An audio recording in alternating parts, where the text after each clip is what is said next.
दर्शक बांधवांनो, आपलं पुन्हा एकदा सिद्धेश्वर वार्ता न्यूजमध्ये स्वागत आहे। आपण बघू शकता या ठिकाणी मानवसेवा ही 30 सेवा ह्या उद्देशानं रोटरी क्लब ऑफ अंबरनाथ आणि स्मार्ट सिटीच्या माध्यमातून हे बहुतांश गोरगरिबांना या रोटरी क्लबच्या माध्यमातून इथं कपडे वाटप करतायत आणि गेले कित्येक वर्षापासून हा त्यांचा नाविन्यपूर्ण उपक्रम आहे आणि उपक्रमाच्या माध्यमातून हे कॉलेजचे विद्यार्थी आहेत आणि रोटरी क्लबच्या माध्यमातून हे वाटप करतायत। आपण त्यांना विचारूया,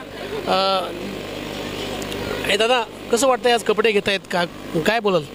चांगलं वाटतंय। अच्छा, ह्या अगोदर कधी कपडे भेटले तुम्हाला? हां। अच्छा, कसं वाटतं म्हणजे रोटरी क्लबच्या अंबरनाथ या आणि स्मार्ट सिटीच्या माध्यमातून हे गेले किती वर्षापासून ही सेवा करतायत, त्याबद्दल काय सांगशील? आमच्यासाठी कपडे ते वाटतात, त्याला आनंद होतो। अच्छा, हा शिशु बालक यांनी सांगितलं की आम्हाला आनंद होतो। सन्मान्य महोदय, दीदी काय सांगशील, रोटरी क्लबच्या माध्यमातून हे तुम्ही वाटप करताय, किती वर्षापासून हा प्रोग्राम राबवताय आणि नाविन्यपूर्ण उपक्रम राबवताय, काय सांगाल याबद्दल? आम्ही 4 वर्ष झाले हा प्रोजेक्ट करतोय आणि 4 वर्ष झाले आम्ही हा प्रोजेक्ट करतो। आम्ही अजून पण खूप सारे प्रोजेक्ट्स करतो, बट हा आमचा फ्लॅगशिप प्रोजेक्ट आहे आता। तर हेल्पिंग हँड्स 4.0 आमच्या या प्रोजेक्टचं नाव आहे आणि हे rotary club of Ambarnath smart सिटीच्या माध्यमातून आम्ही हा उपक्रम राबवतो। आणि दरवर्षी आम्ही 1000 ते 1200 एवढे काउंट्सचे आम्ही क्लोथ्स डोनेट करतो या शिवमंदिराच्या परिसरात। अंबरनाथच्या परिसरात? हां, अंबरनाथच्या परिसरात। अच्छा, हा कपडा हे जे कपडे आणतात कुठून आणतात, म्हणजे कंपनीच्या माध्यमातून आणताय की कसं उपलब्ध करताय? नाही, काय म्हणजे काय लोकांच्या घरी असतात ओल्ड कपडे असतात किंवा नवीन काय असतात ते आम्ही डोनेट करतो, ते आम्ही युटिलाइज करतो। अच्छा, तुम्हाला कोणी दानशूर व्यक्ती असं आहे का किंवा तुमच्याकडनं तुम्हाला 2 पैसे देतील आणि तुमच्या माध्यमातून गोरगरीब वाटप करता असं काही? हो, असं पण आहे की आम्हाला काय लोक स्पॉन्सर देतात की या अमाऊंटनी तुम्ही कपडे घेऊन या लोकांना द्या करून, तर आम्ही तसं पण करतो। त्याबद्दल आपण शिक्षण काय आणि आता काय करताय आपण? आता सध्या प्रोफेशनली माझं जस्ट पोस्ट ग्रॅज्युएशन झालं आहे आणि साईड बाय साईड आम्ही हे non profit organisation rotary club of Ambarnath smart city याला आम्ही सर्व करतो।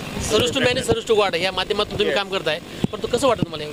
खूप चांगलं आहे, म्हणजे खूप चांगला प्लॅटफॉर्म भेटला आम्हाला यंगस्टरसाठी, कारण ह्याच्या माध्यमातून आम्ही अजून एक्सप्लोर करू शकतो, बॉन्डिंग वाढवू शकतो, तर खूप चांगलं वाटतं आहे। इतरांना काय उद्देश करा यंग स्टारला वगैरे यंग जनरेशनला? रोटरी क्लब हा असा माध्यम आहे की जेणेकरून सर्व आपण प्रोफेशनल लाईफमध्ये एक वळता सगळे ज्यांना सर्व करायचे कम्युनिटीसाठी, एक बेटर ह्युमन काइंड क्रिएट करण्यासाठी ज्यांना सर्व करायचं ते नक्कीच हे क्लब जॉईन करू शकता। आम्ही दरवर्षी प्रत्येक महिन्यात 12ही महिने आमचे काही ना काही प्रोजेक्ट चालू असतात टुवर्ड्स ह्युमन काइंड, असे गोरगरिबांसाठी किंवा बाकी काही ज्यांच्याकडून आमच्या माध्यमातून काही ना काही हेल्प होऊ शकेल, तर आमचे असे प्रोजेक्ट आम्ही राबवत असतो।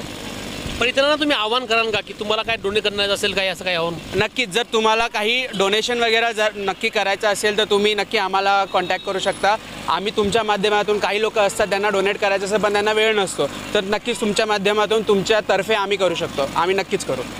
हे होते इंगळे आणि ह्या माध्यमातून हे जे काही कॉलेजचे स्टुडंट आहेत त्यांनी एकच आव्हान केलं आहे की कुणाला डोनेट करायचं असेल तर आम्हाला संपर्क साधा। रोटरी क्लब ऑफ अंबरनाथ आणि स्मार्ट सिटीच्या माध्यमातून हा उपक्रम राबवला जात आहे आणि इतरांना, शालेय विद्यार्थ्यांना किंवा कॉलेजच्या महाविद्यालयीन विद्यार्थ्यांना आव्हान केले त्यांनी की हे सर्व्हिस टू मॅनेज म्हणजे मानवसेवा हीच ईश्वर सेवाच्या माध्यमातून आपण जे काम करतोय ते नाविन्यपूर्ण काम आहे आणि ह्या कामामध्ये हिरिरीने सर्वांनी सहभाग घ्यावा असं त्यांचं मत आहे।